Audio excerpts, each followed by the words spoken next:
Okay, so first I want to say thank you all so much for coming today on the Friday, and I know it's still part of your summer, and you're still trying to enjoy your last few days of summer break before pre-planning starts at your school. So I want to tell you thank you for coming to spend the entire day with us, especially my fall student teachers that have to be here even longer this afternoon. But we did want to try to put as much in one day as possible because we know that some of you drive an hour, 2 hours, even over 2 hours, and we wanted to try to be able to get you here and get as much done in one day as we could so that you wouldn't have to drive 2 or 3 times. So thank you so much, those of y'all that left home at 7 o'clock or before this morning to get here. Thank y'all, thank y'all, thank y'all. Um, take this off. I have to look at the transcript the whole time. Okay, so the first part, let me just tell you a little bit about how today will go, and then we'll get started with the first part with the co-teaching workshop. So this morning, before lunch, Miss Jennifer Richardson and I will be presenting the co-teaching workshop. Dr. Pritchett talked a little bit about co-teaching already, and a great introduction to lead us into this workshop. So we'll be doing some stuff with co-teaching this morning, and then uh, we'll take a break for lunch around 12 o'clock. It may be a little bit before, right at 12. We'll kind of see how it goes. So we'll take a little break for lunch, and then we'll come back at 12:45, and we'll start the opening school experience orientation. So this morning, we're not really going to be talking about anything to do with opening school experience. We're just going to be doing this co-teaching workshop. And then after lunch, I'll get into all of the ins and outs of what's going to happen during your opening school experience, your pre-planning and the first few days of school. And then after that, around 3 o'clock, maybe a little before, we'll kind of see how it goes.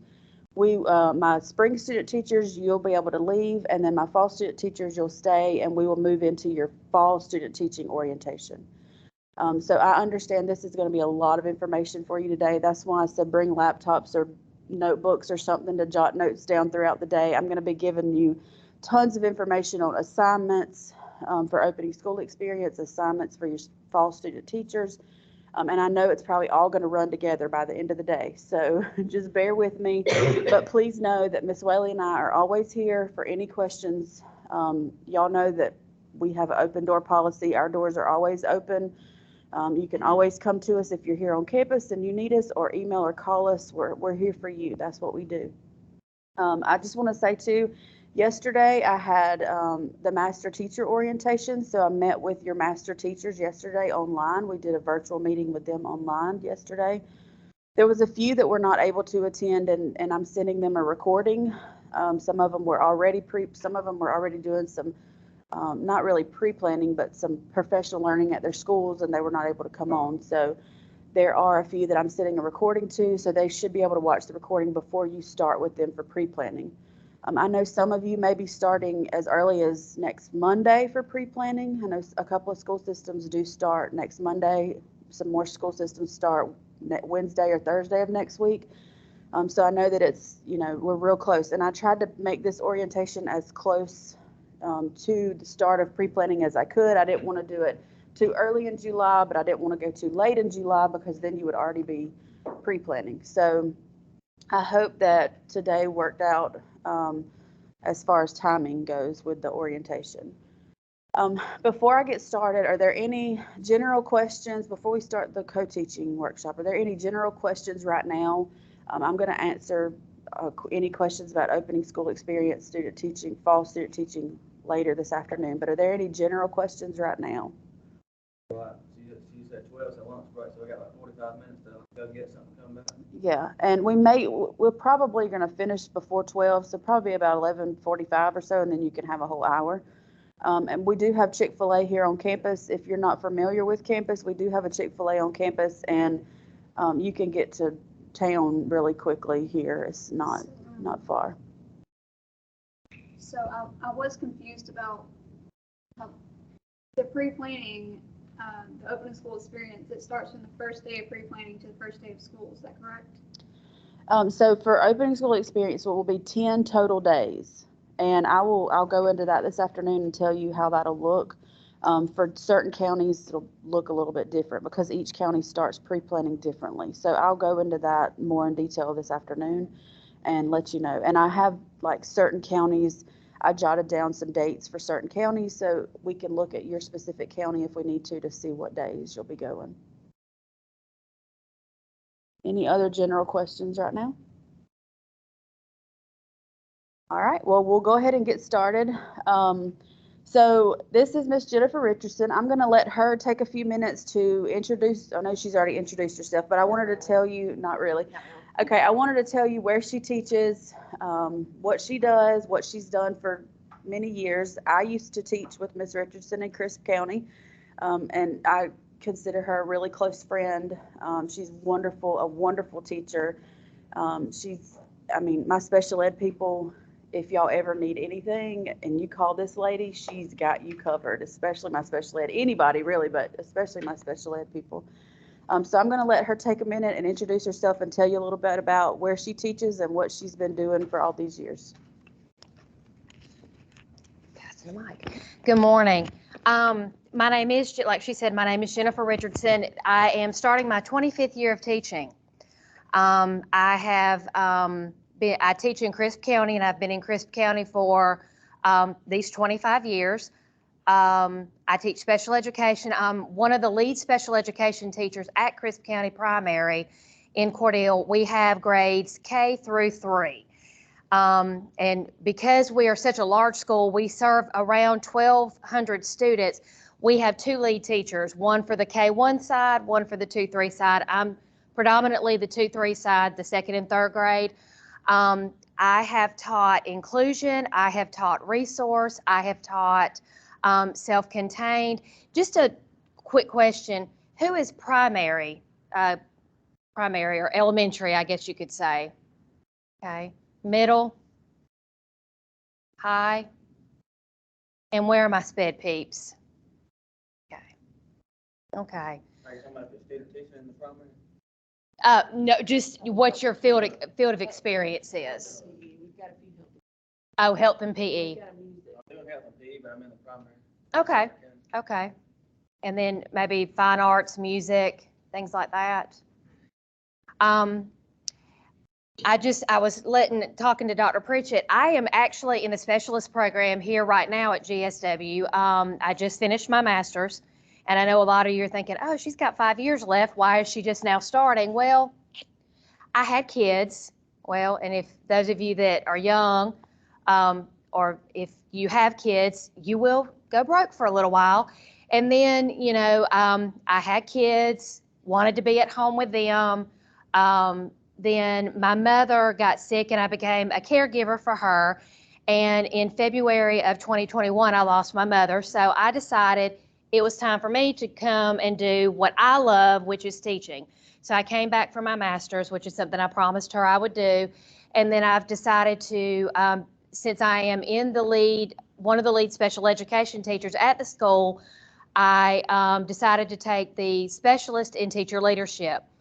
I am married, been married for 20-something years. I actually have a daughter who's at ABAC. Who's ABAC? Anybody ABAC?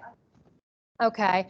I have a daughter that's a sophomore at ABAC. I have a daughter that's a sophomore at ABAC, and then a son that's a sophomore at Crisp County High School. So I've spread both ways. But I'm very excited to be here. Co-teaching is something you will experience, like she said, in your student teaching. And I'm hoping that you will want to be a co-teacher, because a lot of the times co-teachers are what we say in the school system voluntold. You're not asked, do you mind being co-teaching this year? You are told, oh, you're co-teaching this year. And some people are like, ew, and some people are like, okay. But I'm going to tell you, it's going to be the best experience you've ever had. My special ed, those of you that are special ed, I've got a little joke that I say this year. It was being with COVID, I had to teach my general ed class for the week because my co-teacher got COVID. I am not a general ed teacher. I am a sped teacher. I love my sped babies. Regular ed, more power to you, but I love my sped babies. SPED is where my heart is. It always has been. I always say regular ed is not for me because I love SPED, but co-teaching is what we're going to talk about today. And I hope in your whatever, how many years you decide to teach, whether it be hopefully more than 5, because there are some teachers that do get into this and say, this is not for me. I went to our local Walmart the other day and saw a girl that had started teaching 2 or 3 years ago. And I said, how's school going? Are you excited about school starting? She said, I quit. I am now a flight attendant for Delta. My heart sunk because I was like, you've got to have a heart for teaching. I'm going to be honest with you, and excuse my French for what I'm fixing to say. The first couple of years are going to be hell. But don't let that deter you. Teaching is one of the most, it's even hard to put into words what the experience is. When you have that child that they finally have that aha moment, when you have your first aha moment as a teacher, you'll know this is where I need to be. My first aha moment was I was teaching first grade special ed in a trailer at J.S. Pate in Cordele, Georgia. I had a child that could not write his name to save his life. And I would walk around, and those of you that are a SPED know you have to do that hand over hand where you write with them. And I told him, I said, okay, I'm going to give you your paper. I'll be right back, because he knew. And I walked around and passed out everybody's paper, came back, and he had wrote his name on his own. I cried for the next 10 minutes. My kids looked at me like I was crazy. I went home, told my husband I was jumping up and down. He thought I was crazy. And you'll have those people going, okay, he wrote his name. Okay. But as a teacher, you're going to have that aha moment. And when you do, you're going to know this is what I was meant to do. It may take a year to have that aha moment. Because I'm going to tell you, kids nowadays, they are rough, but there are kids out there that want to learn. You just got to find their niche to do it. I don't know, you've probably heard every child learns differently. It's your job as the teacher to find what or how they learn so they will learn.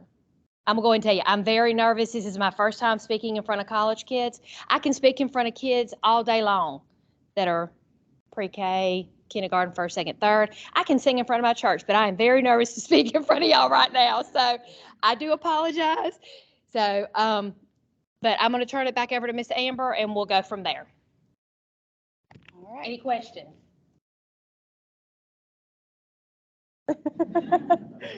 Let's just keep it up for 2 hours. Okay, so. No, we like your soapbox. It's okay. Okay, so the co-teaching models, there's more than one model of co-teaching, and we'll talk about those in just a few minutes. And we are going to just kind of go through and do more of a lecture to start with, but then we're going to get you up and get you moving, and we're going to do a little bit of kind of role playing in a little while. So just go ahead and get prepared for that. You're going to get to practice co-teaching.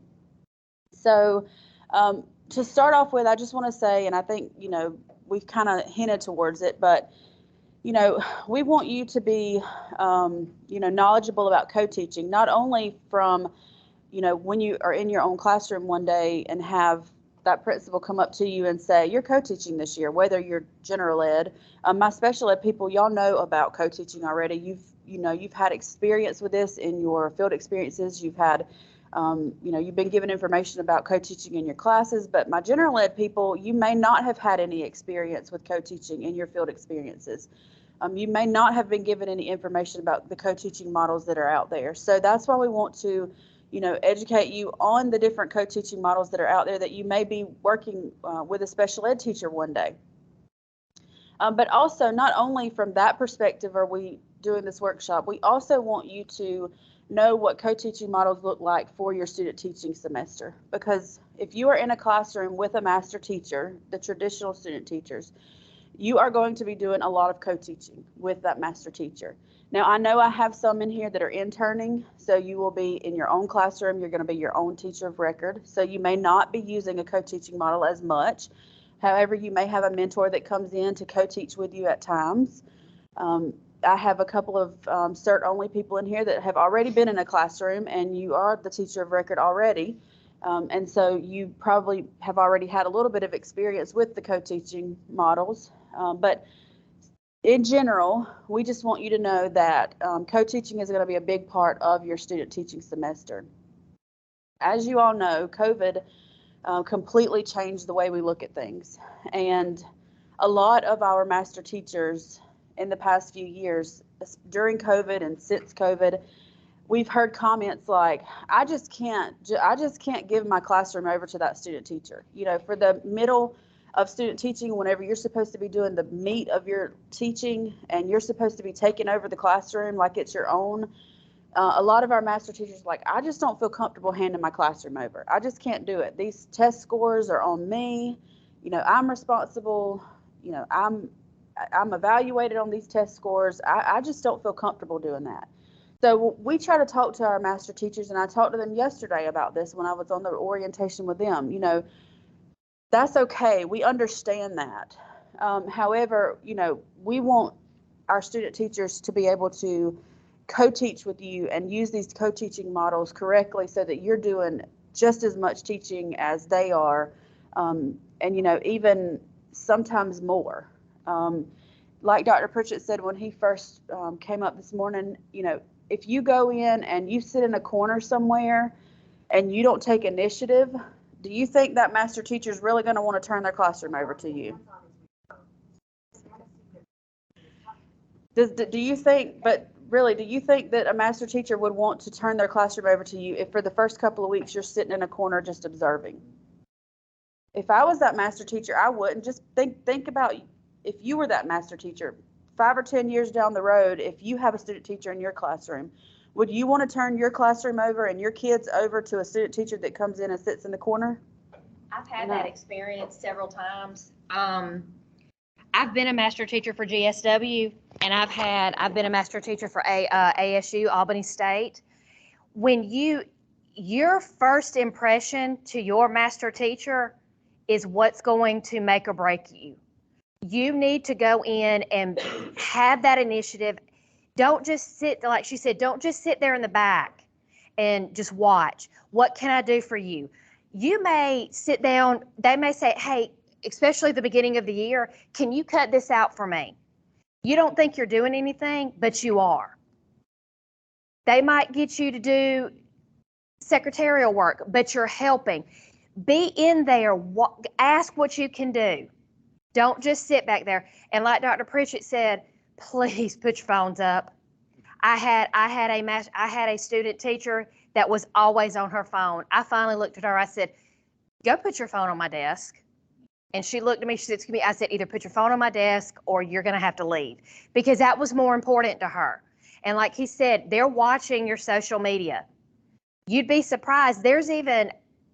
I've heard that there are school systems that watch Facebook during the day and watch and seeing if teachers are posting on their Facebook during the day. And they're thinking, oh, wait a minute, they're supposed to be teaching. Oh, this is their math time right now. Oh, they just posted something on Facebook. They're watching.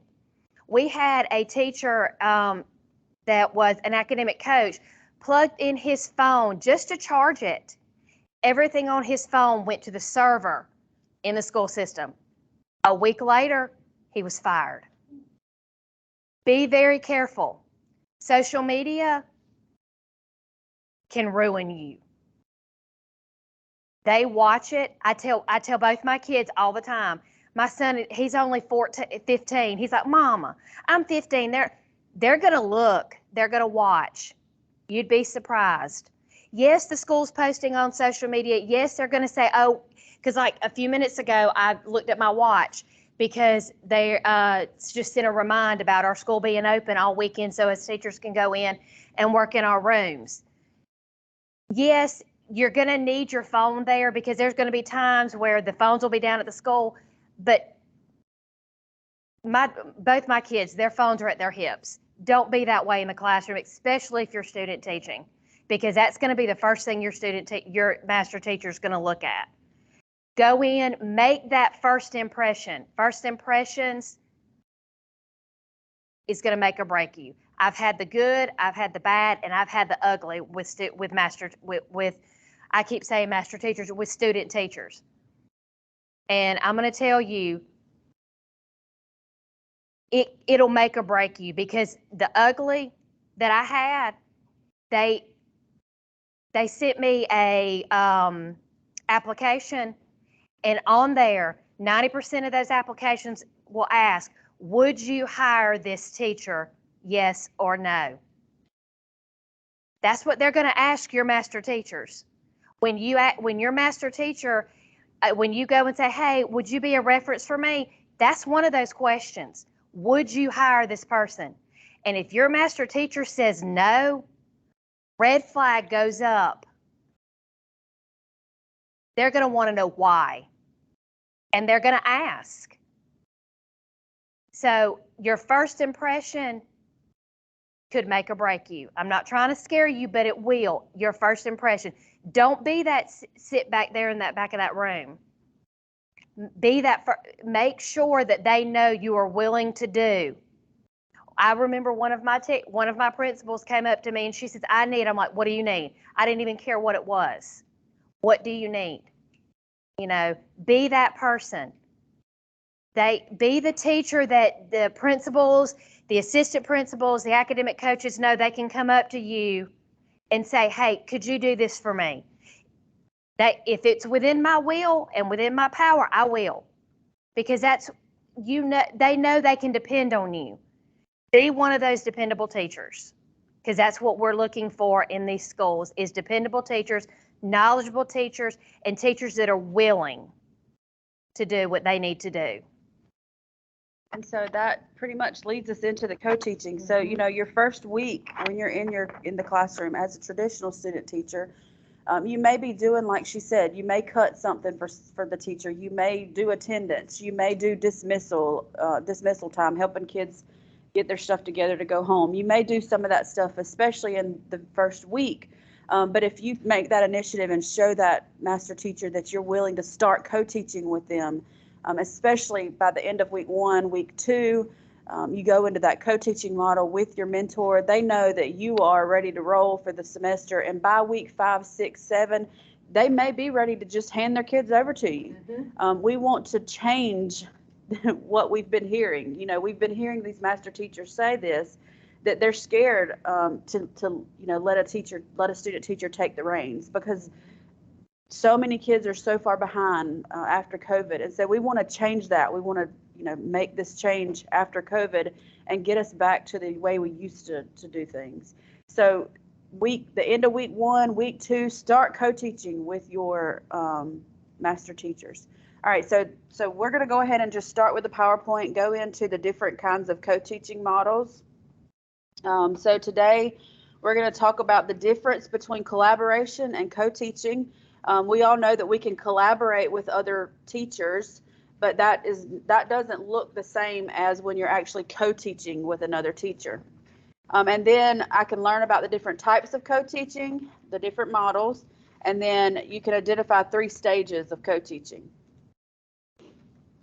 All right, so let's build a house. Step 1, grab a partner, somebody close to you, and just get a piece of paper. We gave you some paper, some handouts. Yeah, just the back. It's nothing that you're going to have to turn in, and you don't have to use different colors, just whatever you have.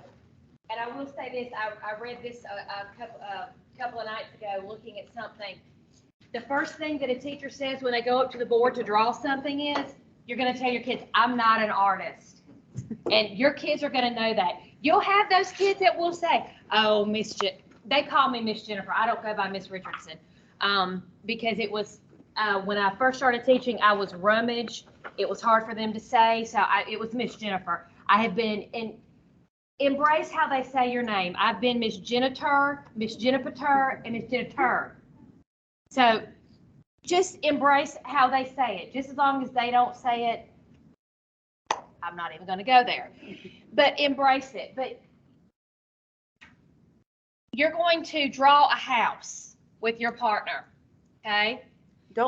First, don't let your partner, No. first part, don't let them see what No. you're drawing. Yes. Have your partner, but don't let them see what you're drawing yet. You draw a house, your partner draw a house. And Okay. use the basic shapes, triangles, circles, squares, rectangles. Now, we're not looking for pentagons and mansions and all that. I'll be the first one to tell you, I can't draw. I have a stick house. Basic. There you go. So you draw a house, your partner draw a house. Go ahead and do that. Get a partner, y'all draw a house. I can't draw it all, man. I was one of Y'all, the I guys promise this is not hard. Just draw. Hey, Just draw a rectangle. what it and put is. some squares for windows and put a rectangle for the chimney. and I'll go ahead and tell you, the more I get into this, the more I'll be, okay. So after you've drawn your basic house, still not showing your partner, Don't. add some detail to the house. Trust me, there is a method to this madness. I promise. There is a method to this madness. Sorry.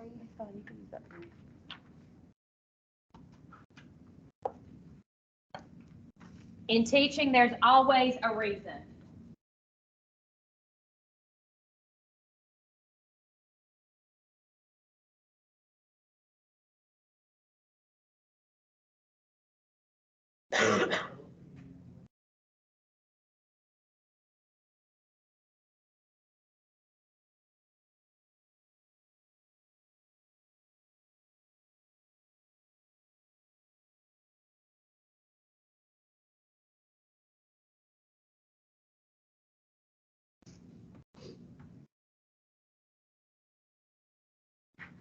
Okay, so after you've drawn your basic house, you've added details or as many details as you would like to your house. Now you can turn to your partner and look at each other's houses and come together and talk about the two of your pictures and use elements from each of your pictures to create one big house.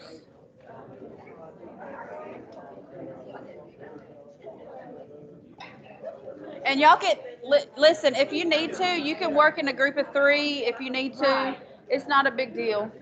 It doesn't have to be partners. Collaborate 2 or 3 if you need to. So we can look at each other's topics. Yes, and now you're going to make a house with the both So of y'all. Allison, so basically like she has smoke coming out of her, she has a chimney and has smoke coming out I of her forgot chimney. to put a chimney. I No, wasn't that's even- fine. So what we're saying now is use some details for each other, to add on to it. So you could add smoke, in a chimney to yours, she could add shingles or letters, things like that. Okay. You can add the shingles to yours. And,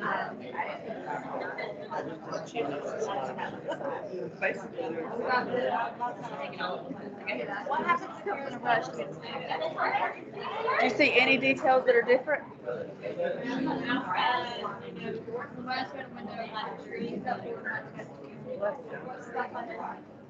Y'all both had shingles and both had. Why is that in my window? Okay, so you had some windows downstairs, so you may want to add some windows downstairs. She had a son, so you may want to add a son.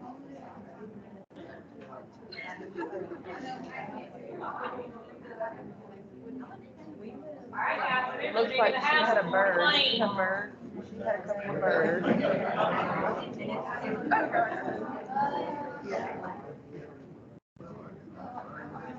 I don't know how you do it.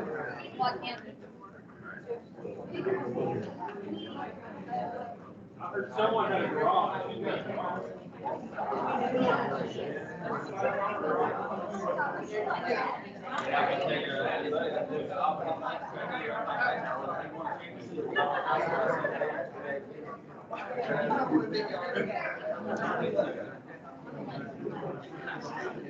Do you think they're gonna change me to online? Because it still says that I have classes. Let me talk to Miss Yolanda. I'll try to talk to her at lunch. I just don't want to get in trouble not showing up. Will you write your 913 number down for me so I can take it? Okay, so you may have just looked at each other's pictures and compared them and added on to your house that you originally did.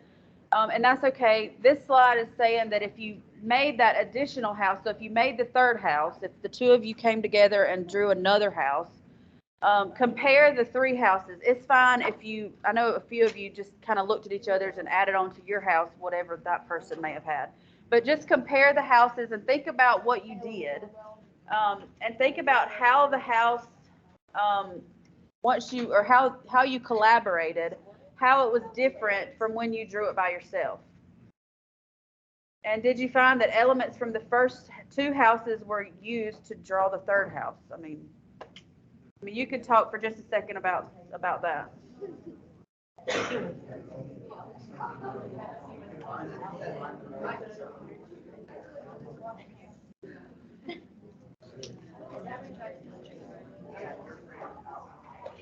Yeah, I think the reason why I thought mobile camera would be a great idea is they watch like every single thing we do. Like they're eating. All right, I have a question. Why do you think we did this activity? Does anybody, why do you think we did this activity? Good job.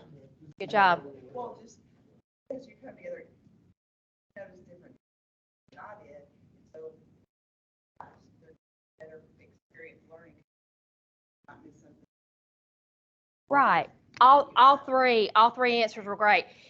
When you co-teach, when you collaborate, you will bring your ideas, they're going to bring their ideas, and you're going to put those ideas together. The reason I love having student teachers is because you get the fresh new ideas that I didn't think about 20 years ago.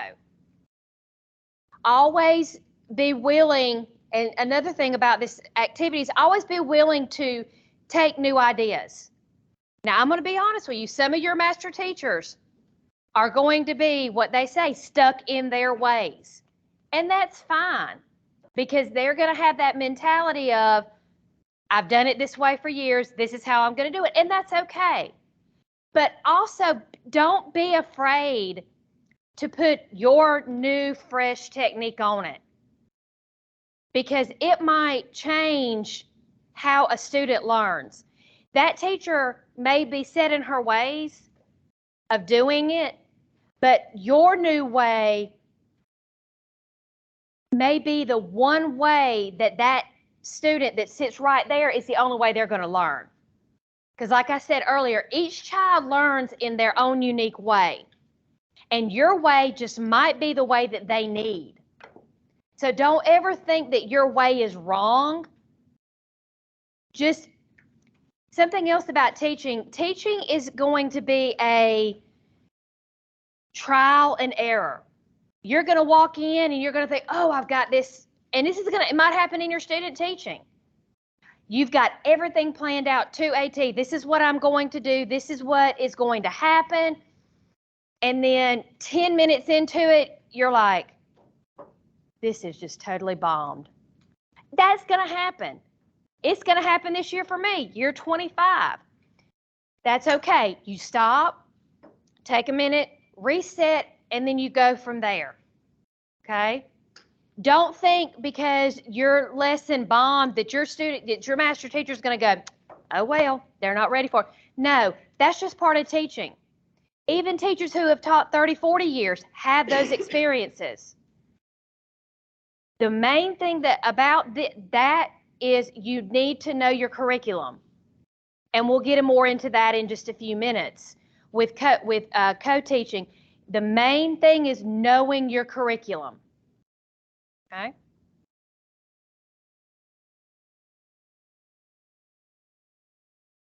Okay, why co-teach? Why is co-teaching beneficial? We have several things up here. It reduces that student to teacher ratio. It increases instructional options for kids, just like I just said, and the diversity styles. Your style may be the style that that student gets versus what the other teacher does, and that's fine. Being a special ed teacher, in the classroom, they want us to do for math, they are getting out of the algorithm way of teaching, stacking it up and adding it. They want us to do expanded form, 27, 20 plus 7 plus 30 plus 4. How are you going to do that? Well, my sped kids, I'm lucky that they even know what 27 is and can identify those numbers.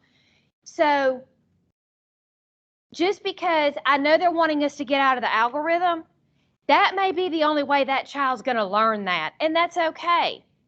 You're going to show them the different models, and then you're going to let them decide what is best for them. So that's another thing about co-teaching. One teacher's going to show one way, another teacher's going to show another way, and whatever best fits that student, sped, regular ed, it doesn't matter. That's how they're going to learn. Okay. You have greater chances for my mind just went blank. Greater student participation. In a big group, how many of you would be willing to stand up and talk? Not many. If you were in a group of 3 or 4, would you be willing to talk a little bit more? That's the same way in the schools. Kids are not going to want to get up in front of their peers and talk in that big group or say, hey, I know the answer, it's 27. But if you're in a group of 3 or 4, they'll be more willing to work. The benefits for cooperating teachers, you enhance your collaboration skills. Flexible grouping. Flexible grouping is something that you're gonna learn a lot about, because you're gonna give, I know in my school at the beginning of the year we give an assessment in reading and math. It's an Acadience assessment. We find out where these kids are, because right now we're all teaching you the same. Okay? There are very different levels in this room right now. There's going to be varying levels in your classrooms. So when you get that flexible grouping going on, you're going to have a group over here, let's say in reading, these kids over here need blends and digraphs. These over here may be doing multisyllabic words. But these kids over here, they're still struggling with the short vowels. So when you go in to teach a lesson, you can't start in, well, let's talk about multisyllabic words when these kids over here don't even know what I is. They're still trying to figure that out. That flexible grouping is what is going to make or break your classroom, and that's where you're going to help in that co-teaching model, because the teachers are going to want to break their classes into different groups. Okay? Because you don't want the kids that are so high up here bored. What happens when the kids get bored? Misbehave, find something else to do. They're not paying attention. Well, what happens to the kids that are down here and you're up here? Same thing. They figure out a way to get out. Can I go to the bathroom? Or they start doing something else, they get distracted. One thing, this one right here, you have another set of eyes to watch and help solve problems. Last night when I was going through this slide again, I wrote down about co-teaching is and we'll talk about this in the different models. There's one method in co-teaching where one is teaching and one is walking around, one to teach, one assist, or one teach, one observe. That teacher that's walking around observing and assisting, you're not going to walk around with a pad and, oh, Johnny's got this, but you're making a mental note. Oh, Susie over there, she's really struggling with this 2-digit with regrouping. We might need to do some further remediation with her.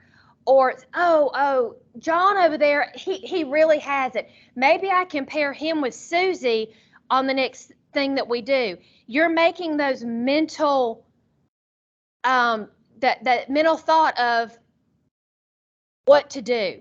Your mind is going to be going 24/7. You're going to lay down at night and go, you know, it really didn't look like Sarah knew what was going on. I'm telling you, your kids will be in your mind when you lay down at night. Funny story, kind of off subject. Pregnant with my first child, and I had a child, like I said, I'm special ed. I had some EBD kids. Those of you that don't know what EBD is, it's emotionally behavioral disturbed. Evidently, I was having problems in my sleep with one of those kids. My husband woke me up in the middle of the night. He said, "Who's Fabian? Do I need to worry about some guy named Fabian?" And I went, "It's a child in my classroom." Evidently, I was having to get on Fabian in my dream. You will take these kids home. I promise you. The good kids and the bad kids, you're going to take them home because they're going to get right here. If you are a true teacher, your kids, even the bad ones, are going to get right here. They're going to be in your heart. I always say, I was walking through Walmart a couple of years ago and I heard, "That's Miss Jennifer's voice." Oh, Lord. It was one of my former students. He introduced me to his wife, and I was like, oh gosh, I feel old. But and that's something else about co-teaching and teaching, and I know I'm kind of going off co-teaching in a minute, build those relationships. You may only be the student teacher in that room, but that relationship that you build with your master teacher and with those teachers in that classroom is, I'm going to be honest with you, that's what's also going to make or break you. There are several things that'll make or break you, but relationships, that's the key. Okay? There's going to be a kid that for one teacher won't do a thing for, but if you have that relationship, they'll do something for you. I promise you. I watched a child cuss out the principal.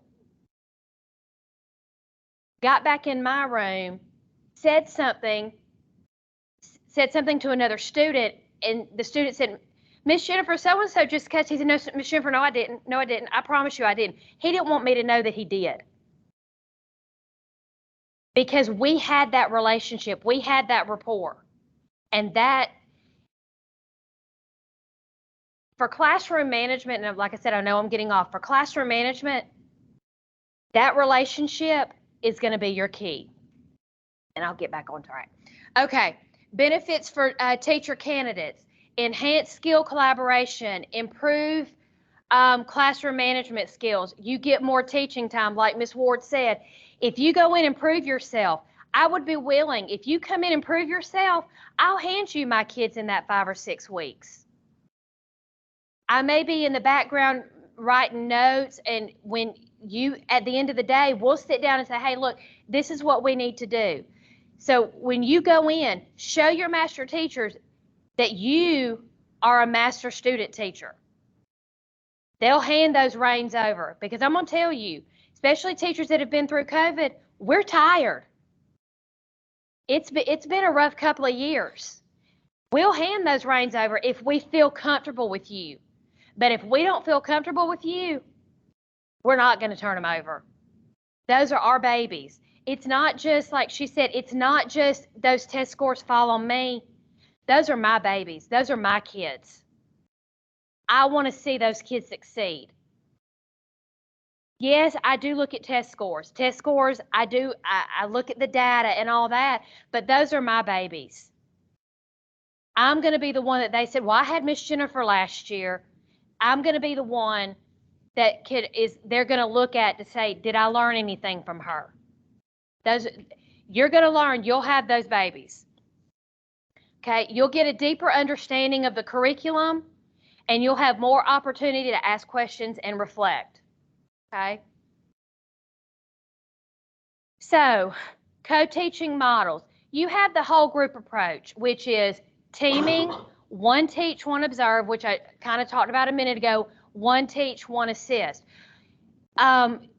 Being special ed, I am in and out of my classrooms several times during the day. Sometimes I am working with small groups. Sometimes I just have to be in there during the whole group time because of my schedule, because halfway during the lesson, I have to go to my other class. So, but you're going to be in there the whole time, so that won't be a problem. There's the small group approach, which is station teaching, parallel teaching, and alternative. I'm sorry, I get nervous and then my mind goes completely blank. I do apologize. You'll look at a word and go, and your master teachers are going to know that too. So, all right. Questions to keep in mind. Am I ready to use these co-teaching strategies? And how will I use these co-teaching strategies in my classroom? Okay. You have this handout that Ms. Ward has printed out for you. Put this handout in. I have a notebook that any workshops I go to or anything, I have a notebook that it's all there, because I guarantee you're going to come back to this. You may not come back to it in the next couple of weeks. You're going to come back to it in the next 30 years, I promise you. You will. You will come back to it. Okay? Yeah. This one right here, jot your note, anything that I say, jot notes on or whatever, you've got this. And I'm going to tell you, you will see this in your schools. And at least you can say, I have seen this. Is that something I'm doing? Okay. Okay. You will see this, okay? Can we go to the next one? This will happen in the middle of your class too. It'll happen. I'm going to promise you, it'll happen when you get observed. Yes, it'll happen when you get observed. When your college professor comes to observe you, you've got that beautiful lesson planned out, all on technology. The internet's out. Or that's when you always need plan B.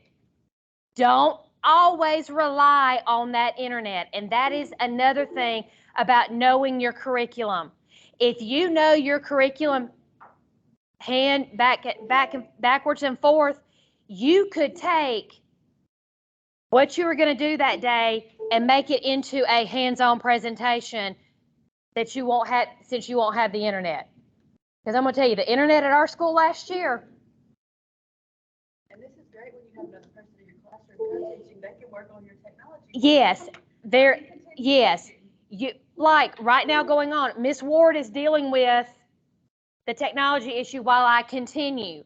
Okay, that's another good thing about co-teaching, especially with behavior issues. If a behavior issue arises, if you're doing the one teach, one observe, one teacher can go and say, hey, let's you and I go walk out and find out what's going on, while the other teacher continues, because that is what a lot of these parents nowadays are fussing about, and they're moving these kids to homeschooling or to a different school, is because my child's not getting what they need because of all the behavior problems in the classroom.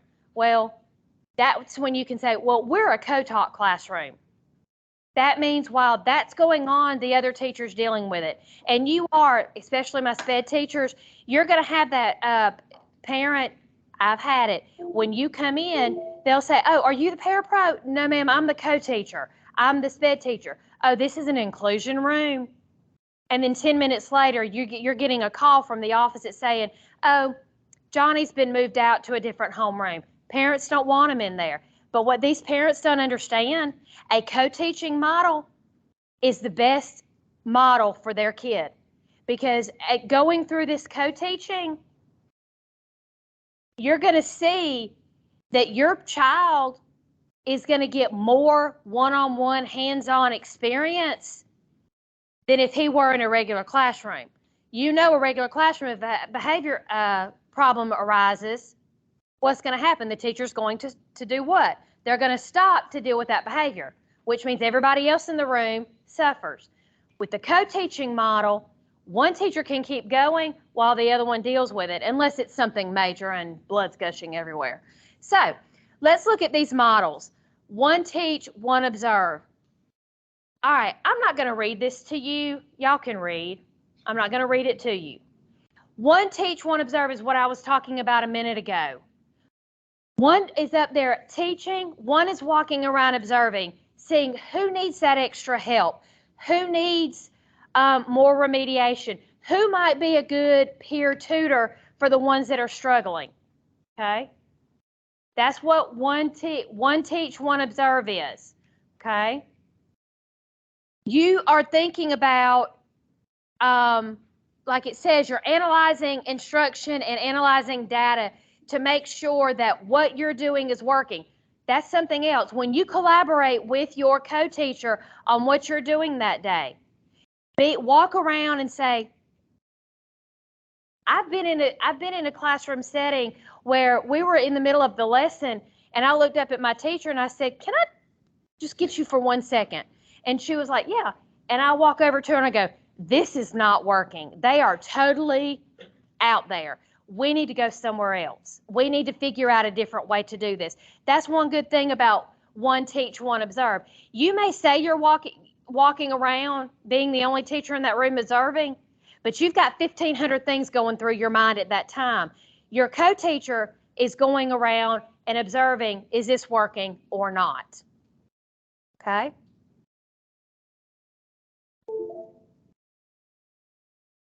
All right, think about your student teaching classroom experience. What might this option be used? What could happen during your student teaching? What's something with one teach, one observe that you could see happening? What happened between students? No, well, or think about, you might be up there teaching while your master teacher's around observing. Or you might be the one observing. Don't be that student teacher that when the teacher's up there teaching, you're sitting on the side just watching. Get up, walk around. There's always kids are going to need that extra help. Whether you're in a co-taught setting or not, there are kids that are down here that are low, that are just looking around going, la, la, la, la, la, la. They have no clue what's going on. That's the job of this one teach, one observe. You're observing those kids who are not focused, who are not paying attention, who you need to get back on focus. You might walk around and go, hey, you don't even have to say anything. You just might walk by and go. Or you might walk by and they're reading a book up under their desk. You just quietly grab that book and keep going, okay? And like I said, you're also trying to figure out who's going to need the help, who's not. One teach, one assist consists of co-teaching being primary responsibility for delivery of core instruction for the day's lesson, while another teacher walks around. You're just doing, that's why I said one teach, one observe, and one teach, one assist pretty much go together. Because if you can observe and assist at the same time, okay?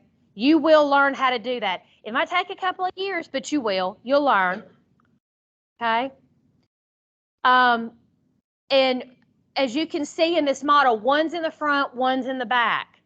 Because there again, that two set of eyes.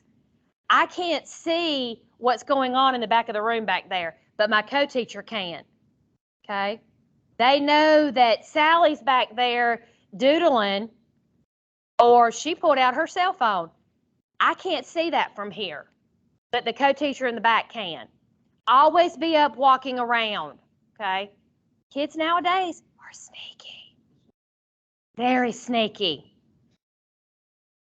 I had one that would sit there and do this and eat in the middle of the lesson. Okay? All right. Again, think about student teaching your experience. How might this be used? I'm going to go and tell you, this picture right here bothers me. That person back there is just sitting there. Looks like he's picking at his fingers or something. No. If you're in my classroom, I want you up. I want you moving. I want you. You're not there just to sit and watch me. And a lot of times that's what happens when you're in a co-teaching position. You have one that's up there doing it all and one that's back there. I had a teacher that was voluntold that she was going to be co-teaching, and she said, well, I guess she'll just be sitting in the back of the room. I looked at her, I said, no, I'm not a glorified parapro. I'm not a certified paid parapro. That's not me. I'm going to be up, I'm going to be walking around, because you never know what's going to happen when you're teaching. Your co-teacher might get a call and they got to leave. And of course, like somebody, I think you said a minute ago, that's when you're going to get observed. Your teacher, your principals are going to come in and say, okay, let me just check in on them. They might not even come to observe you. If you don't know what's going on, they're going to know it. The kids are going to know it. That's why I said when you co-teach, years ago, and Dr. Pritchett might, or Miss Ward might have heard this. I said this to my principal a couple of months ago, and she looked at me like I was crazy. Years ago, it used to be that the regular ed teacher was the curriculum person, the special ed teacher was the behavior person. Have you ever heard that, Dr. Pritchett? Oh, yeah. That model that's no longer. You're there as a teacher, because in this past year, we had, in my co-teaching class, we had a child that had a 504. I did not serve that child being special ed. He was served by the regular ed teacher. I'm going to be honest with you. He drove me nuts, but my co-teacher, she could handle him like that. While I would be up there teaching, she could handle him. That's why don't expect you to be one and your co-teacher to be something else. You both need to be the behavior management, curriculum, everything. You both are. Because like I said, something's going to happen one day. Your co-teacher's going to call and say, hey, I've got COVID. They've told me you're taking my class for the next week. That co-teacher is not going to want to be on the phone with you every day going, well, this is what I need you to do, and this is what I need you to do, this is what I need you to do. They're going to expect to say, okay, I'm out for COVID for the week, here's my classroom. They're going to expect when they come back that everything was done pretty much the way that they would have done it. That's what co-teaching is about. That's what collaboration is about. You need to know your classrooms that you go in, and I know I'm talking a lot sped, but you're going to need to know your classroom, your student teaching area in and out. You're going to need to know each student. You're going to need to know the curriculum, because I'm going to be honest with you, there might be a time that your master teacher gets called to the office for a minute. No, they're not allowed to leave you alone with the class by themselves. They may have somebody watching next door, because they are not allowed to leave you with a class by themselves. That's the way it used to be. Is it still that way? Okay. Okay, that's changed. Years ago, you could not be left in a classroom without someone watching. And they might leave you. They're going to expect you to do what they do. Okay. I'm not saying that's going to happen in the first week, but by week 4 or 5, that might happen. Okay. They might have to run to the restroom for just a minute. I've had student teachers where I've run to the restroom, my class was quiet, working, everything was going well. I come back, it was mass chaos. And I'm thinking, in less than 5 minutes, what happened? So your master teacher is going to expect you to have the same expectations that they have when they leave the room. Okay? Suggestions for one teach, one assist. It depends on your situation. All of these co-teaching models depend on the situation that is happening in that classroom that specific year, okay?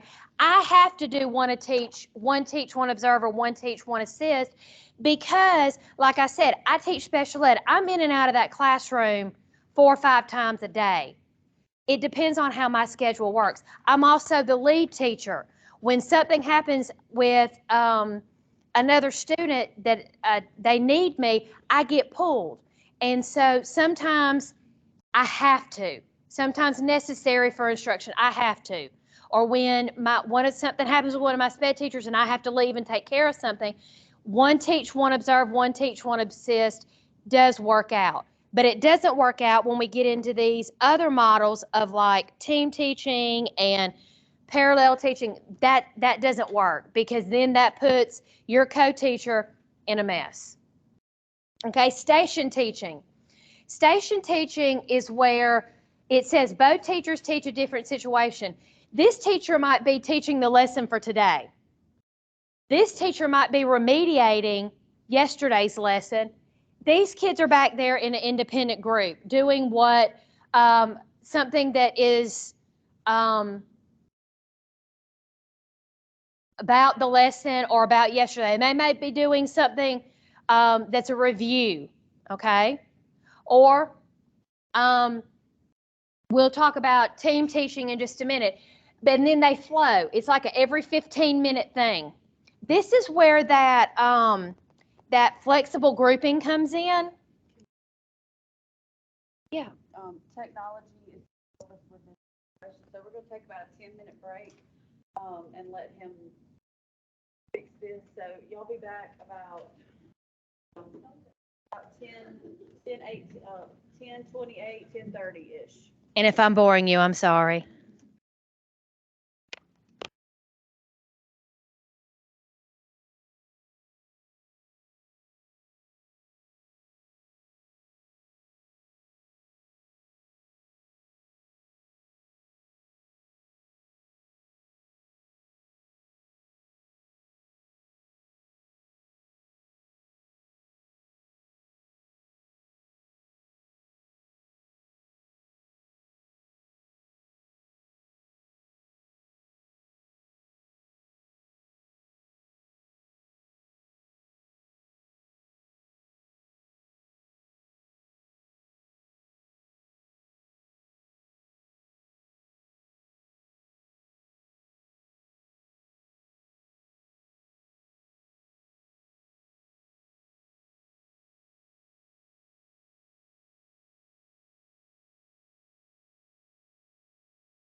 Okay, guys, I think we're going to kind of get back together here.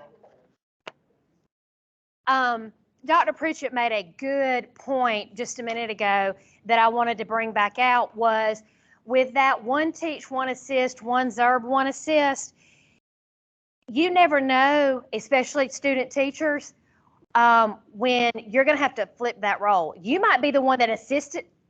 No, that didn't come out right. Assist all the time or observe all the time. What happens when your co-teacher says, okay, let's flip?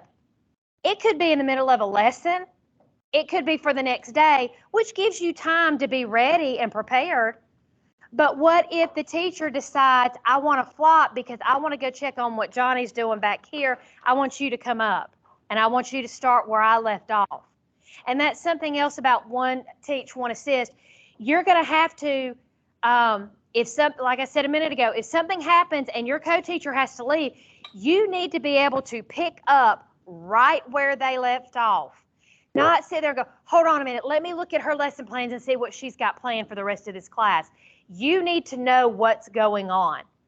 Now, in my case, when I had to co-teach that week, or when I had to teach that week for my co-teacher and I have been together for 5 years. Because, not to toot my own horn, they kept us together because we've shown gain. We looped this last year. We went from 2nd grade and looped up to 3rd grade with our students. And I'm going to tell you, if you ever get a chance to loop, do it. I'm going to be honest with you. I was the first person that was totally against it when my principal said, we're going to do it looping. Do y'all know what looping is? Looping is where you start with a class and go up, keep going. We tried it last year, and I'm going to tell you, your sped teachers, the gains my sped kids made was phenomenal. I'm going to tell you, you don't have to, that first day coming in, you don't have to go over expectations. You don't have to do all that stuff. They know what to expect. You can start and go. And I'm going to tell you that was the best thing we could do. So like I said, Dr. Pritchett made that good point was you never know when you've got to flip and you're the one teaching, not assisting. You need to be able to pick up right where you left off. There are times that my co-teacher and I will go to say something and we say the same thing because we've done it for so long. And then when we get through going through the models, I will tell you, there is good co-teaching, there's bad co-teaching. Sometimes it just doesn't work. But the next one is parallel teaching. Parallel teaching is where both teachers are teaching the same thing. I could be over there teaching 2-digit addition with regrouping. Co-teacher over here is teaching 2-digit addition with regrouping. But again, being familiar, collaborating with your teachers, going and knowing what you're doing that day is what counts. You've got to know what's going on. You've got to be aware of what you actually need to be one step ahead. Student teachers, be one step ahead of your master teachers. If you know tomorrow's lesson is addition with expanded form and the next day is addition with model form, be ready for the model form, the day for the expanded form. Be one step ahead. If you don't learn anything today from me, and I'm going to get off topic for 1 second, time management is the key. Being prepared is the key. I don't leave, and my family knows, if I'm not home on Friday, 3:30, I can look out the window and there's teachers going out on 2 wheels. But if I'm not prepared for at least Monday or Tuesday, I'm not leaving that classroom. Be prepared ahead of time. Be prepared for the next week because you never know what the weekend's going to hold. Being that I lost my mother over a holiday weekend, my mother died on that Monday. We had to be back to school that Tuesday. Well, I took the rest of that week off. Was I concerned? No, because I had my plans done. My parapro knew what was going on. He walked in, he saw my plans, He knew what he needed to do, and he went because I had it prepared. Did I know that that was the weekend my mother was going to pass? No. But you have to be prepared. You never know what's going to happen. You might wake up one morning throwing up and you just don't know. Be prepared, because I'm going to tell you the worst thing that could happen is for you to call in sick and the sub or someone call the front office and go, where are her sub plans? I don't know what to do. Okay? That is the worst thing. That looks bad on you, because it goes, that secretary might be your friend, but her next call is to, oh, Miss So-and-so, principal, they don't have any plans in that classroom. What do I need to do? Secretary don't know what to do. They're going to call the principal or the assistant principal, and they're going to have to go down there. You don't want to be back the next day when you don't have sub plans. Okay? All right, parallel teaching. Another reason why this works and you need to be prepared is you don't want that group over there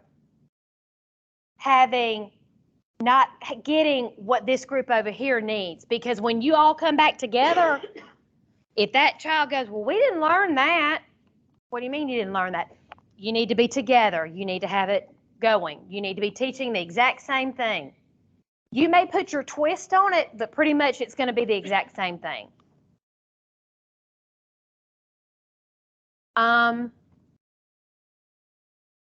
These are some suggestions. Checking for understanding, like I said, reviewing, prepping half of the class for one side of a debate. I normally go primary because that's where I'm at. So that's why I said one teacher teaching addition over here, the other one's doing the same thing over here. Or it could be you're going over there doing the lesson for today of addition. The teacher over here might be prepping them, like it says, explaining the new concept for tomorrow, getting their minds going, keeping it going. Predicting what will happen next. There's a lot of things that can happen when you parallel teach. It's just collaborating with your teacher on what you want to do and how you want to do it. Okay?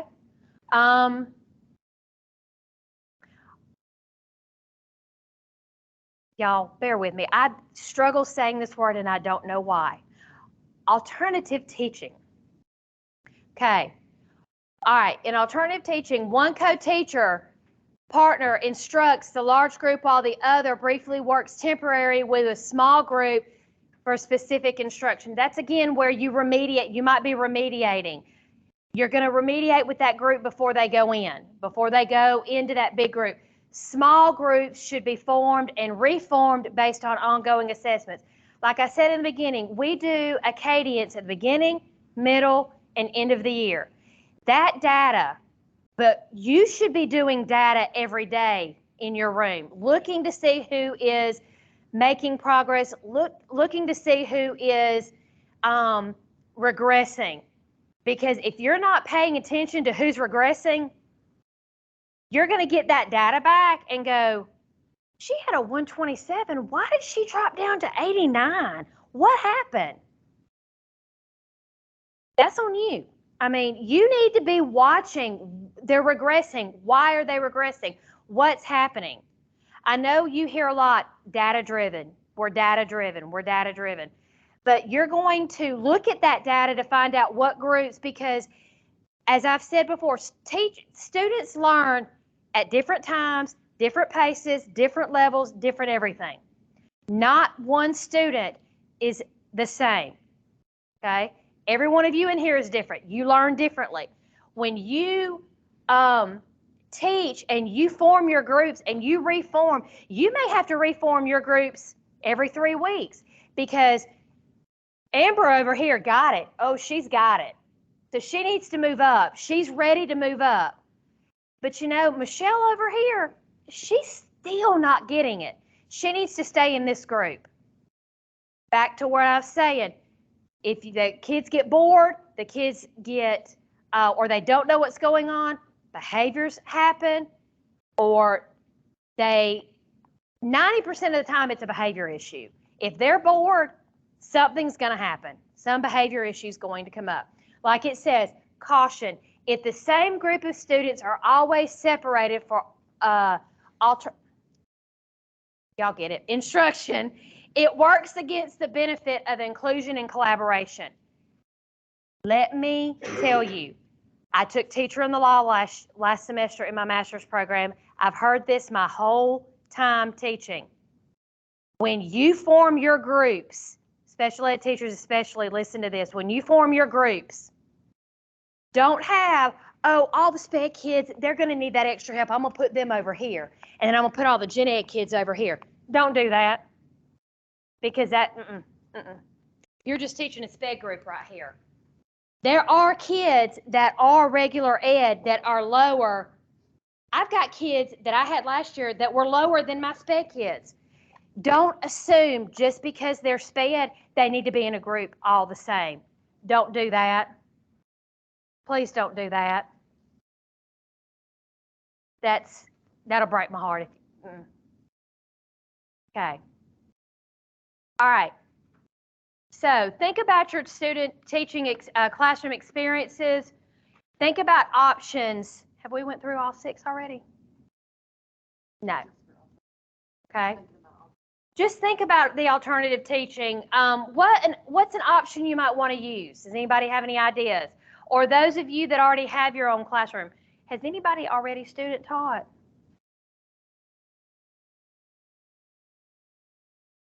Gotcha. Has anybody done this method that already has their classroom? No? Okay. Yes. Yes.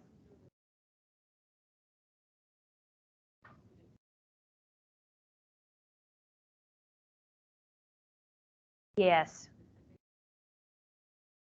Right. Don't think that if you pull those kids, they're going to miss out on instruction.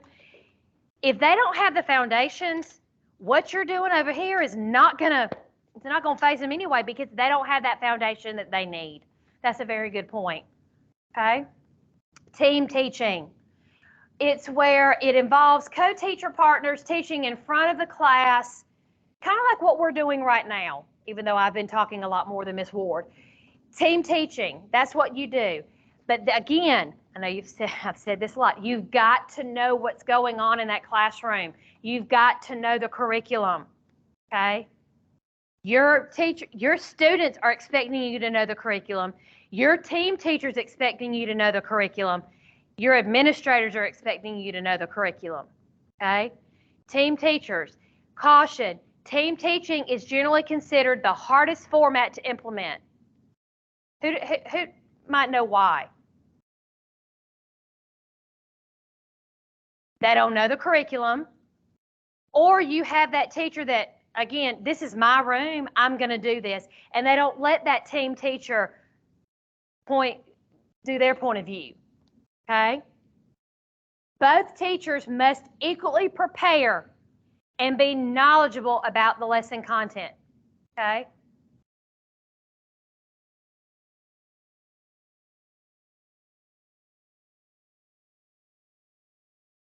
Right. It says both teachers take the lead instructional role.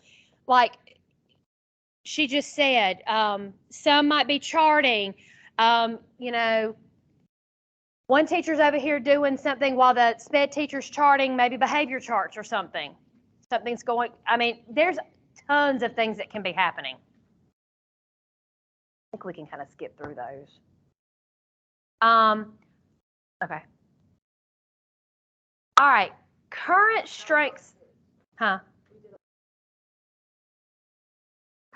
I think so, pretty much.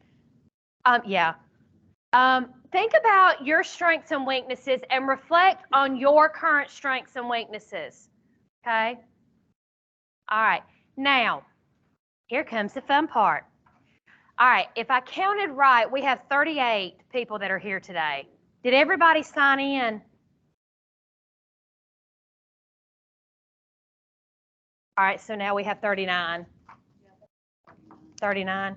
Okay, So there's going to be, we're going to break up into groups of 6. Some groups may have 7. Some groups may have 7 or 8.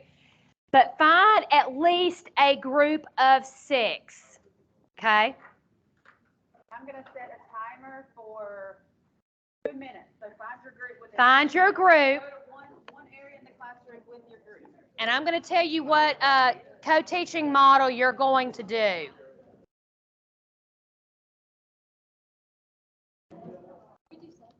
Yes. Yes. Guys, in your groups, have enough to have 2 teachers and maybe 2 or 3 or so students. Okay? While you're doing this, figure out who's going to be the teachers. Well, yes, we're talking about strengths and weaknesses, but you're also going to kind of model co-teaching. Is what we're doing. You're going to be modeling co-teaching. So decide who is going to be the teachers. Okay? And all right, we can only have 6 groups. Some people are going to have to come step out of your comfort zone and go to a group that you don't know.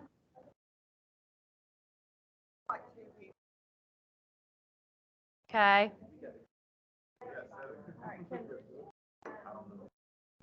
Guys, I need 6 groups. 1, 2, 3, 4, 5, 6. Okay.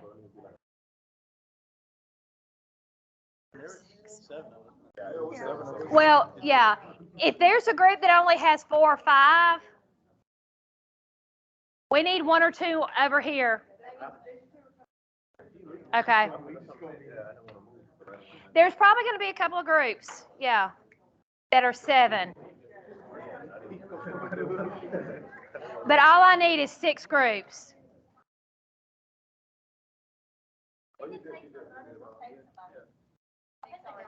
All right, a group of 6 can take a 7 over here. Is there another group of 6? Another group of 6 can take 1 right here. Okay. Thank you. All right.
Okay, so I'm not gonna go in any order, so y'all won't be voluntold. That would anybody like to volunteer to go first? Okay, y'all go first and then I'll let y'all go next. Make sure you stand up and tell what co-teaching model you're doing. Okay, and guys, we're gonna have to give you, somebody's gonna have to hold the mic because, We're recording we're and recording. the recording, you won't be able to hear it if you're not holding the mic close enough to you. I just passed to you then.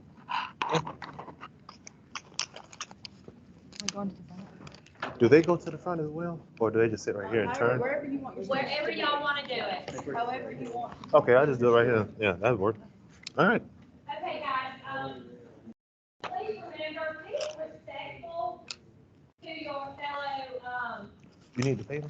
students in here, no side No, talking get just in case. and stuff like that. You're gonna hear a lot about, now my mind just went blank. Meeting protocols when you get into the schools, okay? If your veteran teacher What's your or last the name? teacher you're working with is sitting there Brunel. side What's talking yours? with her teacher, Hello. don't follow Don't worry about that. it. Be respectful. Don't be on your phone unless it's an emergency. Go ahead. Good. Okay, all right. We are doing team teaching. Do I need to read the description? Okay, all right. So we are going to be talking about World War I and trench warfare. Now, this is not your typical warfare. Things have changed. This isn't the Revolutionary War. We can't run straight up somebody with a rifle. Now we're talking about trenches where soldiers dig a trench about 6 or 7 feet, and things get a little messy. You got dead bodies, you got rain, and with that comes diseases. And with that, I'm gonna pass to Mr. Brunel, who's gonna talk to you about some of those diseases that can happen. Yep. So within the trenches, you can come across things like trench foot, which is essentially a pretty aggressive infection. It's a gangrenous infection, and a lot of times it leads to amputation. Back in World War I, a lot of like modern medicine, which was there to fight infections, didn't exist. And so you saw a high number of amputations in order to combat infections and keeping people from dying. Alongside of that, there were things like trench fever, which were caused from lice and scratching where lice had been. It causes their feces to work into the skin, and people would get really bad blood infections. These fevers would reoccur constantly, and you saw soldiers being basically rendered useless for months on end. And then lastly, another major one was shell shock, which we now modernly know as PTSD. And a lot of that just comes to the horrific things that soldiers saw inside the trenches and a lot of the things that occurred. Things like artillery shells, which they thought was causing it, but in reality, just the human mind can only take so much. And with that is all we have. Okay, guys. Here you go. Something that I do with my students is, can somebody give them a positive? Somebody raise your hand and give them a positive of what they just did. Something positive. Yes, in the back. Or, go ahead.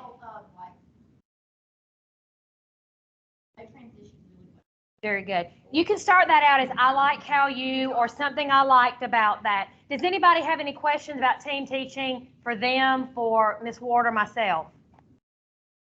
Okay, good job, guys. You're done. Okay.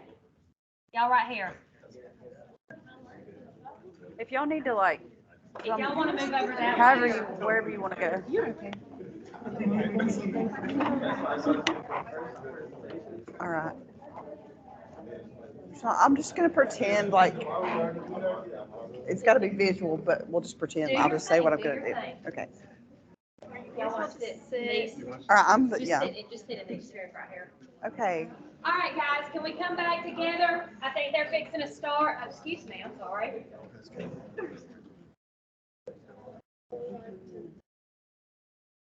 Okay, y'all go ahead. Okay. Y'all go ahead. Okay, boys and girls, today, Just 1 second, I do apologize. All right, we're gonna come back together, please. Okay, now, what co-teaching model are y'all?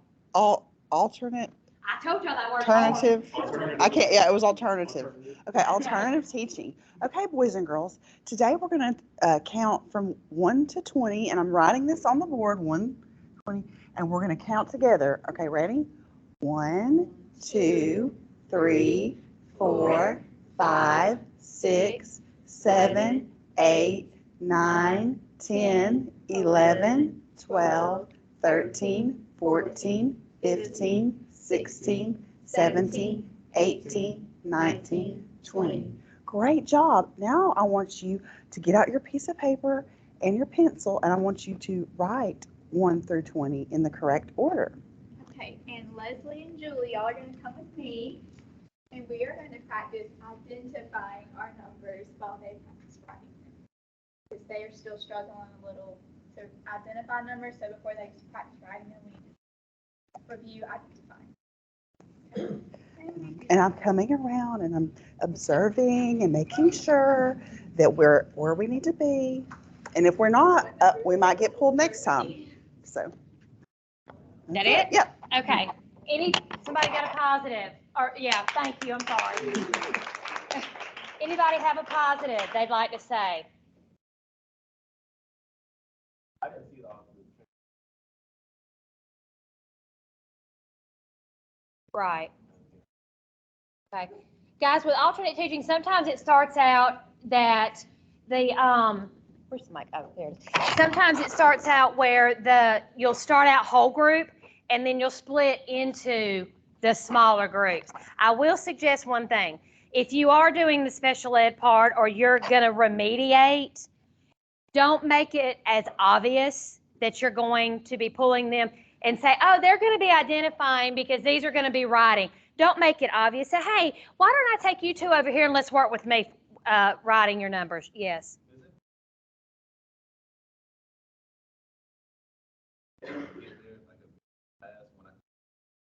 Right. Yes, that's a very good. I probably wouldn't have made it. Well, I know. That's just, I know. I just wanted to make sure y'all knew. I didn't know. That wasn't towards you. Yes, yes, let them know that say, hey, when we break up into groups, you two come over here with me. I've done that before. Very, very good. Let them know ahead of time, because something that happened this year, and I'll tell this and then y'all can go back to your seats while I'm talking. I had a child come up to me and she said, can I ask you a question? And she had come to me before about a little boy bothering her, so I thought that's what it was again. And so I pulled her outside, and it really bothered me after she asked this. And I'm going to say it the way she said to me, Miss Jennifer. I said, yes, Jasmine. Is that special ed? Honey, why do you ask? Well, my mama said I was, and I can tell I'm different. I said, baby, we're all special. I said, you get pulled out to come to my room. And I told her I named another child. I said, she gets pulled out to go with Miss Brazel. I said, everybody just gets pulled out in different ways. We're all unique and we all learn differently. So please, general ed teachers, please make sure that your sped kids don't feel different in your classroom. Please. Because they will see that, and that's just wrong. That's just bad. When you team teach, when you co-teach, whether you are SPED, general ed, or whether you're teaching, student teaching with your master teacher, it's not, oh, these are my kids, those are your kids. These are our kids. Because in the end, your name is going to be on that data or the end of the year assessment of how they perform. That's not the main reason I say that, is because your name is on their end of the year test, whether they made progress or not. Those kids, these kids today know, oh, those are her kids. I'm with Miss so-and-so. They pick that out. Make your class feel like a whole. And I'll have regular ed kids come in. Can I come with you, Miss Jennifer? Okay. Yeah, we'll do that. And I'll tell my co-teacher, one day when we have like some fun time, let me take a couple of them to my room. Or if somebody's out and we need to retest, I'll pull them to my room. please don't make the SPED kids, it be separate. I will never forget, y'all will not have those SPED teachers, I don't know unless she still continues to do it in the master's level. Y'all will not have the opportunity to have the amazing Judy Spann. And I know do you know Dr. Spann? She was one of my SPED teachers here at GSW. I remember she told us about a school that at the beginning of the year put all of apples outside the doors for the teachers with their names on them. Got down to the SPED ones, they were worms. Yeah. You told glad it wasn't my school. I probably would have got fired that day. Guys, one of my multicultural presentations that I'm doing for my one of my specialist classes right now is about ableism. Does anybody know what ableism is? Ableism is when you treat children with disabilities like they're lesser than the others. Please don't do that. If you want to know more about ableism, it's not just in education. It's throughout.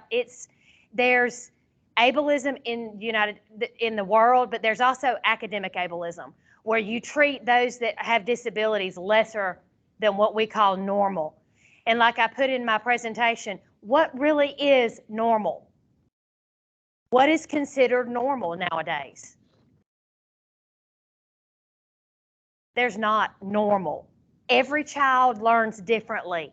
Every child is different. Every child is unique in their own way. Might be quirky, it might be bad. They might have a bad side. But if you, like I said, reach that relationship with them, you will get to that child. So there's not any, oh, these are the normal, these are the SPED. No, they're kids. Let them be kids. And if you want to know more about ableism, I'll be glad to tell you at a later time. But please never make your SPED kids or any kid, whether it be regular or SPED, in your classroom feel less than the other kids in the classroom. Because I'm going to tell you, that's not a teacher. That's not a teacher. All right, who wants to go next? Yes.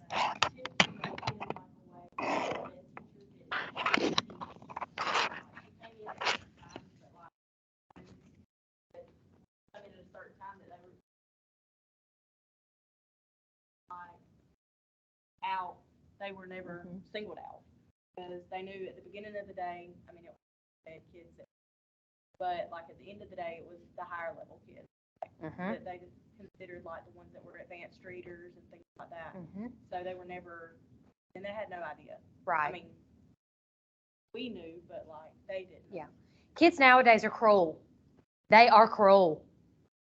And that's just something that that I don't say, somebody will say, Miss Jennifer, what teacher are you? Oh, I'm a resource teacher. I don't say special ed teacher. I don't say SPED teacher. I'm a resource teacher because that's what we call our others. They're the resource teachers. Because the minute you say SPED, put the target on that child. Okay? Please, yes, you're going to have your favorite kids. And I know that, but don't make it obvious. Because the less favorite kids, they see it. Okay. All right. Who wants to go next? All right. What group are y'all? Okay. If y'all come up front.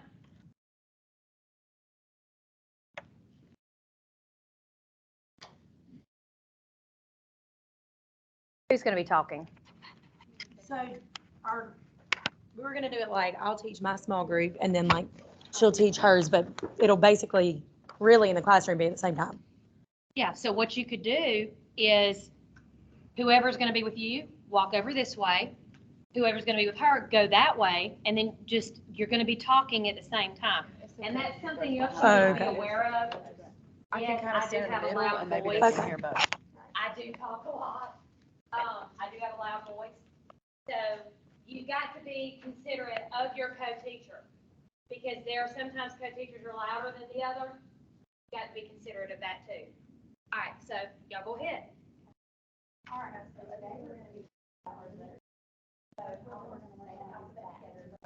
try to do is URSTUVWXYZ.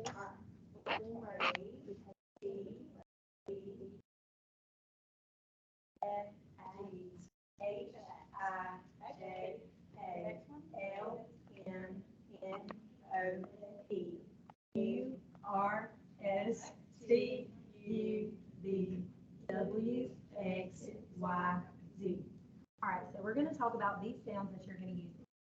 Bailey's group. So A says ah. So repeat after me. A says ah. B says B. Okay. Guys, anybody got any positive? What could you say something positive about station teaching? Thank you.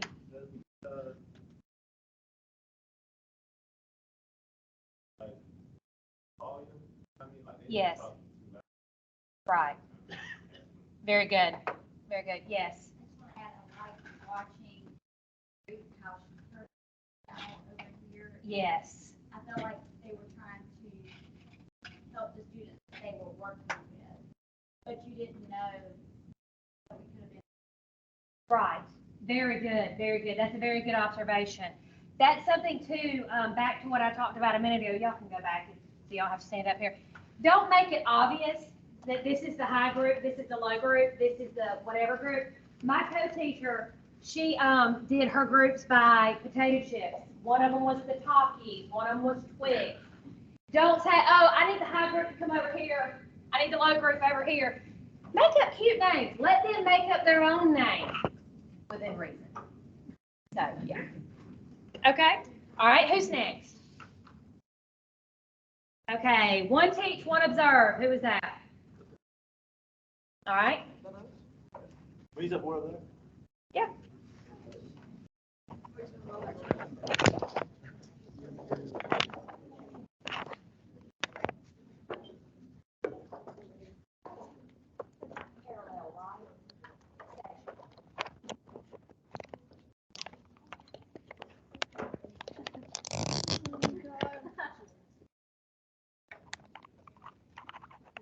Guys, one thing is with station teaching, you rotate. Make sure with station teaching, you it's like a 15-minute rotation or whatever. Just make sure you rotate. Because the kids will start to learn, oh, Johnny goes with Miss So-and-so all the time. I know what that means. That's low grade. Make sure you rotate those kids out. And they need to have different teaching styles and different teachers. Good. Go ahead. All right, so we're going to be doing a math lesson today, and we're going to be going over quadratics. So our first step in solving a quadratic, if y'all can see the board, is we're going to be looking at that third number. That's our first step in solving this problem. So it's going to be 18. We're going to come out over to the side, and we're going to get our factors of 18. That's our first thing we're going to be doing. All right, and our factors of 18 are 1 and 18, 2 and 9, and 3 and 6. All right, and we get our factors over there. Each pair of numbers, 1 and 18, 2 and 9, and 3 and 6, are going to be our key to solving the middle number. And our middle number is 11, so we need to find a pair of numbers over here that adds up to 11. And we've got 1 and 18, which will be 19. And then we go down to our second number, 2 and 9 is 11. And so that's our answer right here. So we're going to have x plus 2 and x plus 9. That's how you solve a quadratic.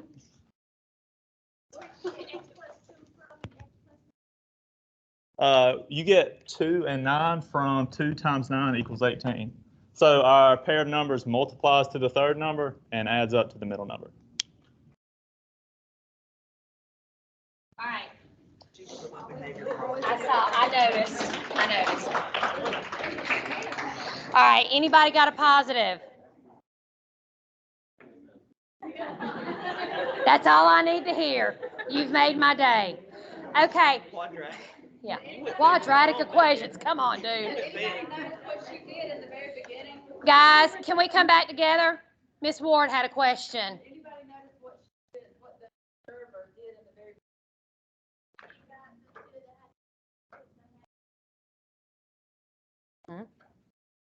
Yeah, good job. Exactly. Don't call them out. Johnny, put your head up back there. Are you paying attention? That's a lawsuit waiting to happen. Okay.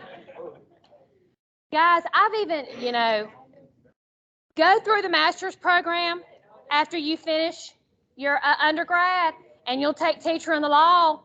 I even learned, and I'll come to it because I know Miss Amber won't. I even learned that you need to be careful coming up. Hey, honey, how you doing today? You can get in trouble for that. Don't touch them. Yeah, be careful. I will tell you a funny story. My personal child was sitting wrong in the lunchroom, and I walked over and I popped his butt. My principal called me. She said, "What child did you hit?" I said, "My personal child." She said, "Oh, okay. Got to be careful." I mean, because he was cutting us. So one of the other kids saw it and told the teacher, "Miss So-and-so, that teacher just popped him on the butt." Well, it's my own kid. My motto at my house, I birthed him, I can beat him. Okay. All right. Who has parallel? Have we? All right, y'all ready? What group hadn't went? Okay.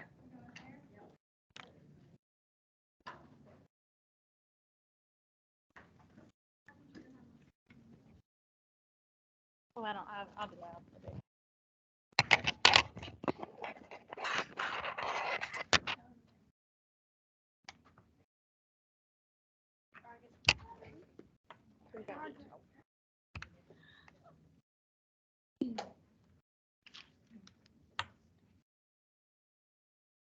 Okay, so today class for our math, pink one.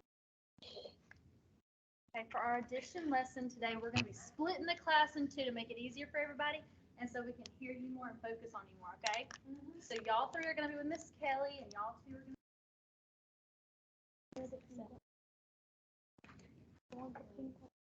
Alright. Right here, can y'all read that for me?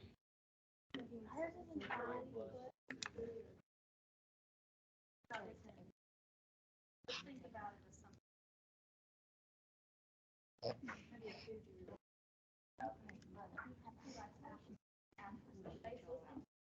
apples. Why don't you draw 3 apples?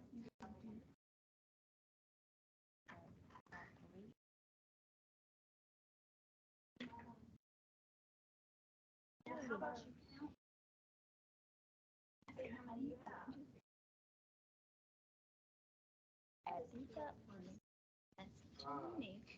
Good job. Does that make it easier? Get better?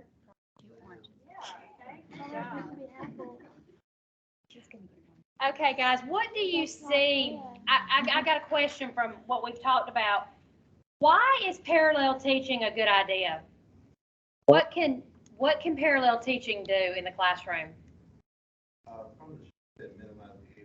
Yeah. Yes. Right.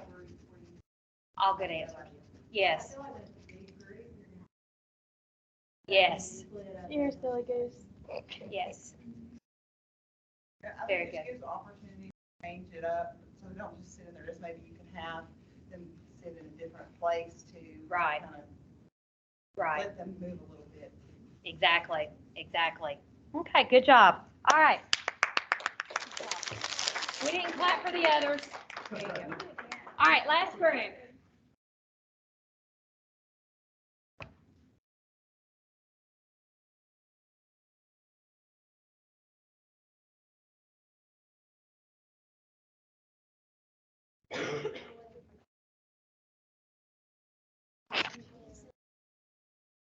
You gonna be talking?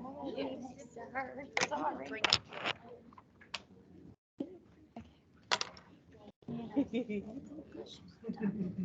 Okay, guys, can we come back together? Let's give our attention to our last group. All right, so for our lesson today, we are going to be doing a review over our nouns and our verbs. So our verbs are what? Tori?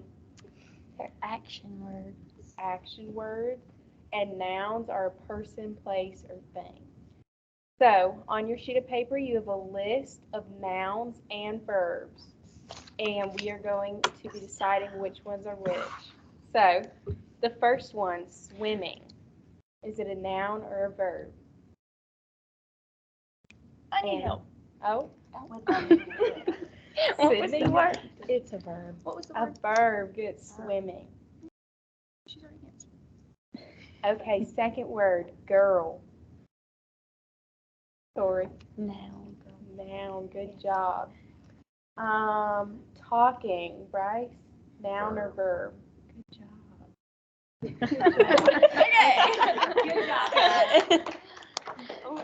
Guys, one teach, one assist, and one observe, one assist are kind of, to me, they're the same to a certain point. So do y'all have any questions about the 6 different models of co-teaching? Any questions? All right, guys. Okay, we'll see what else we got on here. Guys, and you have all of this in this packet that Miss Ward has. Guys, I'm gonna kind of just hold on. I'm kind of looking at what she's got going on right here for a second.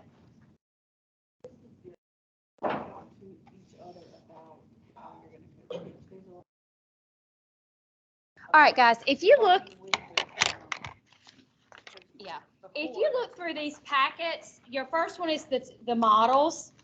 The second one is you've got a set of questions for you as a co-teacher to talk about together. That's a lot of things. Look at those, and you may have your own, okay? And then this, I'm going to tell you, this collaboration teaching responsibility list. Who is going to be responsible for what? What this is. We're actually, in my county, we are doing something to this, something similar to this in our county where that we have to turn in, because when an administrator walks in, they like to know who's responsible for what, okay? Who's going to be teaching certain things? Who's going to be maintaining the certain things, okay? So you need to find out, because you don't want Sally's mom to call and say, hey, look, I didn't know we had such and such, such and such. You can't say to that parent, well, I thought Miss Ward was going to call you and tell you about it. No, that doesn't work that way. You need to make sure when you sit down with your master teachers, with your co-teachers, you know who is responsible for what. Because I'm going to tell you, your administrator's not going to care when a parent calls and says, this happened, so-and-so this happened. They're going to come to you and go, why didn't this happen? You're not going to be able to say, well, it was her responsibility, it was his responsibility. No, you are responsible together, but you also make sure you have certain things. And another thing, always have a copy. If you do something similar to this, have a copy of it to cover yourself. Because when your principal does come to you and say, why didn't you call that parent and explain why Johnny failed this test? And you have in writing, Miss Ward will call parents concerning all tests that students fail. Well, according to our agreement, that was Miss Ward. Cover yourself. Cover yourself. Cover yourself. Okay? You've got planning tips on here that you can go through. I'm not going to read this stuff to you. Hopefully by college you know how to read. Let's see. It just goes straight through. Sharing hopes, attitudes, responsibilities, and expectations. Go through that with your co-teachers. Okay? Also, I have the following expectations.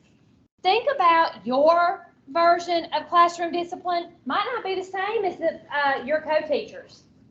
You all need to be together. Because if you're not, that's going to make a bad year for you. I'm going to be honest with you. It will be a bad year. Regarding planning, you need to have a set day. With your master teachers, you need to have a set day that you sit down and talk with them about things. You'll probably do it more than one day, but when you go in and you start co-teaching, I had a set day. Tuesdays was my day, whether it be, because I never have a planning time with my co-teachers. Tuesday afternoon, I go in, whether it be 5 minutes or whether it be to the time to go home, we sat down and we discussed curriculum, behavior, what's going on in the classroom. You need time to talk with your teachers about what's going on. Who's going to grade? You need to know all this stuff, okay? Everything. Who's going to be responsible for knowing the curriculum? That's a no-brainer. You both are. You both need to be responsible for knowing the curriculum. Yes, you are special ed. You might be special ed, or you might be the co-teacher that comes in part of the time, but you need to be familiar with the curriculum. Okay, talk about your strengths. Well, reading's not my strength, so could you possibly do the reading and I'll handle math? Let's talk about what pet peeves are. What's your pet peeves, Miss So-and-so? Well, I can't stand for a child to sit there and do this. Some teachers, it doesn't bother. Some teachers, it annoys the stew out of them. You need to know. You need to know what bothers your co-teachers. What's your pet peeves? Okay? You know, coming in, one of my biggest pet peeves of my co-teachers is coming in unprepared. Don't come in and say, well, give me about 5 minutes. Can you kind of do some remediation of addition, subtraction facts? I got to get this together. Yeah, I will, but you should have, that's in my head going, you should have already been done. You should have known what was happening the minute you walked in this classroom. Okay? Who's going to be doing charting and observing? Your next one, teacher actions during co-teaching. You've got 2 pages of those. And that's pretty much it. Guys, I'm going to tell you, I have had great co-teaching experiences, and I have had awful co-teaching experiences. I was put with the co-teacher that I've taught with for 5 years. Her and I graduated high school together. We worked very well together. I mean, like I said, if she stopped because a parent came to the door, I know right where to pick up. I know right what to do. A couple of years ago, I had a co-teaching experience where she was a new teacher that came in. She was not a brand new teacher, like just starting out. She had been teaching for a couple of years, so I assumed she kind of had her stuff together. No. We screamed at kids. I can't stand that. Don't walk up and scream at a kid. What are you doing? Why are you doing that? No. Especially when you come up to one of my sped kids who does not understand what's going on and you're yelling at my kids. Guys, this packet, when you first start co-teaching, you need to go through everything with your co-teacher. You need to know what her favorite color is. You need to know if she turns around, what that means. It's co-teaching, and I wrote that on my pad, and I would show it if anybody wanted to see. Co-teaching is like a marriage.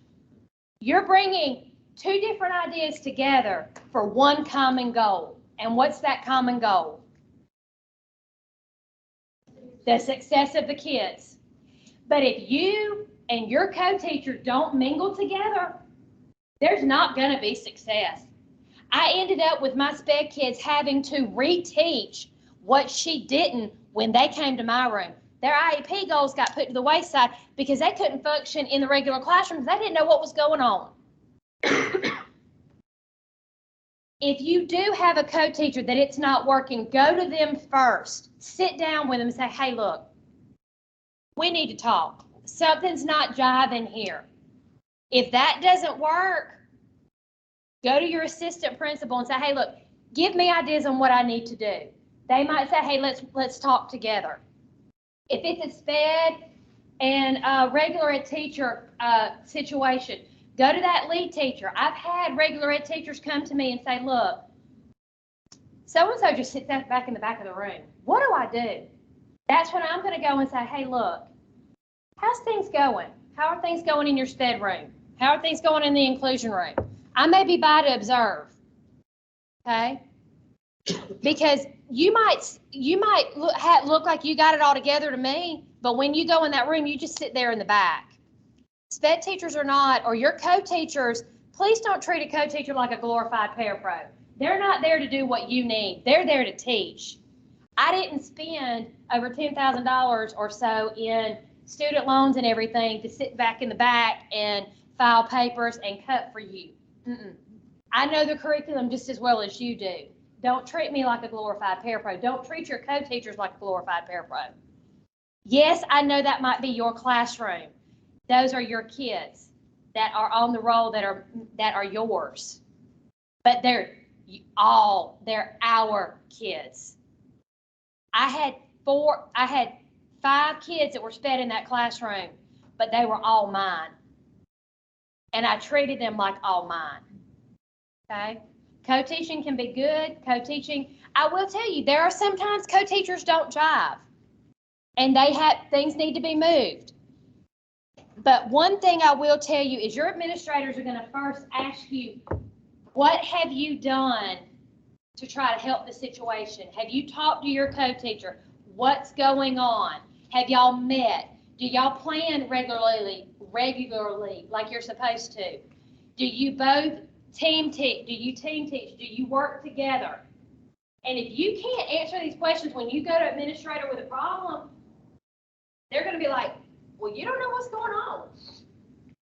So make sure that you and your co-teacher